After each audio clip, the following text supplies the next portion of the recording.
Keke Afifah dituduh pura-pura. Detik-detik Mayor Teddy gendong perempuan pingsan di depan Prabowo. Aksi ajudan Prabowo Subianto Mayor Teddy kembali menarik perhatian kala seorang perempuan pingsan. Saat kampanye akbar, Mayor Teddy menggendong perempuan yang pingsan saat Prabowo tengah berkampanye di mimbar. Wanita tersebut dituding pura-pura pingsan lantaran masih memegang handphone kala digendong oleh Mayor Teddy. Lantas siapa sebenarnya perempuan itu? Diketahui ratusan ribu pendukung pasangan calon presiden dan wakil presiden nomor urut 2 Prabowo Subianto dan Gibran Rakabuming Raka memenuhi lokasi kampanye akbar di Gelora Bung Karno Sabtu 10 Februari 2024. Bahkan ribuan orang keluar dari dalam stadion GBK karena telah penuh. Prabowo Subianto memuji para simpatisannya yang dianggap setia meskipun hari semakin terik dan kepadatan massa terus bertambah. Bahkan di tengah kondisi cuaca terik panas itu, puluhan pendukung paslon 2 sampai pingsan. Dikutip dari Kompas.com, setidaknya ada 22 orang yang pingsan akibat terjemur terik matahari dan berdesak-desakan, termasuk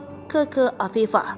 Keke Afifah jadi sorotan lantaran pingsan pas di depan Prabowo. Tanpa komando, Mayor Teddy langsung mengevakuasi perempuan tersebut. Tak hanya itu saja, ia menggendong si wanita ke belakang panggung. Yang jadi sorotan, si wanita tersebut masih memegang erat handphonenya kala digendong oleh Mayor Teddy. Warganet yang teliti pun langsung mengkritik si wanita yang dituding pura-pura pingsan.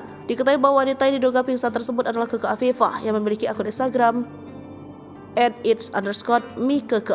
Reaksi masyarakat yang menuduh berpura-pura pingsan tersebut kemudian mengalir deras di akun media sosial Keke Afifah hingga membuat klarifikasi. Intinya di sini gak ada yang pura-pura atau dibuat-buat, karena memang aku minta bantuan orang di sekitar di sana untuk selamatin aku karena aku sudah mau pingsan dan gelap mataku. Tulisnya dari akun pribadi. Sekali lagi aku minta maaf dan gak ada maksud apa-apa. Ya apalagi ada unsur kesengajaan supaya ada kejadian seperti itu, tambahnya.